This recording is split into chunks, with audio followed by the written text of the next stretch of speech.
so each meeting we talk about the influence of social media and the ways that it's changing the world. And some of the things that we've talked about in the past are the way that the message has been changed. The control of the message has shifted. Businesses no longer are able to say, this is who I am, watch my ads, read my magazine ads, and this is who my company is. If you go out and you do a search on the search engines, you're going to see just as much feedback from everyday individuals and just as much comments from people out there in the world. So businesses really are no longer in charge of their message. All we can do at this point in time is not put our name out there. We can guide and influence that message and do the best job possible to make sure that people are saying good things about us. And that's a huge fundamental change that I think people need to think about. The other thing is the building of tribes. We need to not go out and market to people. We need to find out how to engage them. We need to figure out how we're going to get them involved with our business and why they should care that we have something to say and why they might like to write something about us out there that's good on the internet for other people to read. One of the things that we talk about at Webolutions with our clients a lot is that conventional advertising has about a 0.1% incidence of consideration when you see an ad. I see an ad, I have a 0.1% incidence that I should, oh yeah, I should use that tire service, or I should buy that hamburger, or I should go to this place. Whereas when I get a word of mouth referral, I have about an 85% incidence of consideration. So I say, hey, you need to go here and eat. 85% of the time I'm going to say, wow, I need to do this. Conventional advertising has a 0.01% incidence of acceptance. Gosh, I saw the tire ad, I need tires, I need to go to that place. Because everybody's throwing things at you, a 0.1% incidence of acceptance. Whereas if I get a referral from somebody, if Deb came up to me and said, you need to go try this new restaurant tonight, and bop, bop, bop, bop, bop, I have a 35% incidence of acceptance that says, you know what? Yes, I need to go do that. And so social marketing is taking that word of mouth message and it's being able to be conveyed now to all of your friends, to all of the people you know, and be shared virally out there. And that's what the power of all this is and why it's kind of different than conventional marketing, because it's not contrived, it's not anything, it's people just being excited about your brand. So influence is really important. Complete brand transparency. I was talking about this with somebody the other day, and we talked about, if you had a bad experience with a company, you had to call their customer service rep. And they could do what they wanted to do or couldn't do, and what are you going to do? Maybe you could go stand outside their establishment with a sign and say, don't eat here. Best case scenario, right?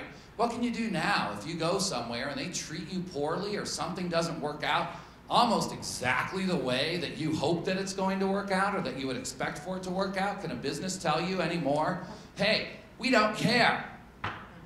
What are you going to do? You're going to sit and you're going to type some things about this experience, aren't you?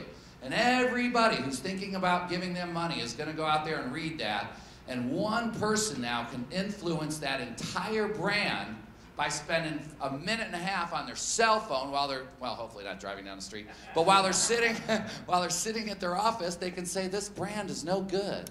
And the whole world knows about it. That's a pretty big change. So very interesting. New renaissance period in communications. We can get any information we want about anything, anywhere, anytime.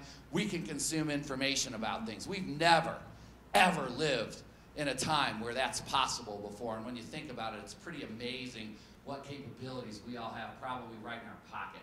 So that's kind of interesting. On demand. Who feels like their clients are probably more on demand? Gosh, you didn't respond to my email. You didn't do this. You didn't do that. When somebody sends you an email, how long do you think that they need to wait? Wow, some people are like, hey, I sent you an email 2 minutes before the meeting. Did you get that? Huh?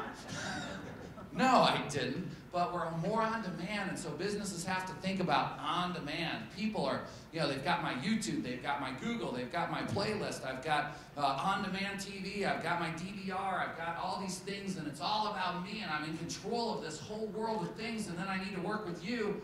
You better be on demand too. So we've all shifted. We need to go faster, and we need to figure out, or at least find a way to automate it if we don't want to deal with being so on demand. So that's fundamentally different as well. The need for businesses to create media, we talked about that. And then today's program is fairly interesting, is very interesting actually. Jim Thomas is going to talk to us about social media and legal issues and that sort of thing. And so as we're meeting with our clients, we're talking with them and saying, you know, can your employees have a Facebook page? Can they say whatever they want about your business out there on Facebook? Can they shoot a video in their uniform and have it out there for the world to see doing something different? And all of the rules and all of the policies, now that each one of us is in control of such a powerful message, how our business is going to set up some rules and set up some things that say, hey, this is still kind of my brand. These are the kind of guidelines or rules or laws or whatever Jim's going to advise us that need to happen, that need to be observed to make sure that you're taking care of these things. And it's a real thing to pay attention to. So today, what Jim Thomas is going to do is he's going to talk to us about employment law and social media. Jim is with Minor & Brown, and he is our resident legal expert when it comes to social media marketing. He participates in it avidly, does an amazing job. And so let's give a big welcome to Jim Thomas. Today we're going to drill into one of probably the harder issues, and certainly for any one of you that has employees, probably the most important legal issue in social media, and that is, what do you do about how your employees are using it? And as John said, social media, this is all moving so fast. The law, however, moves very slow. So when one thing moves fast and another thing moves slow, you have a very predictable result. We have train wrecks.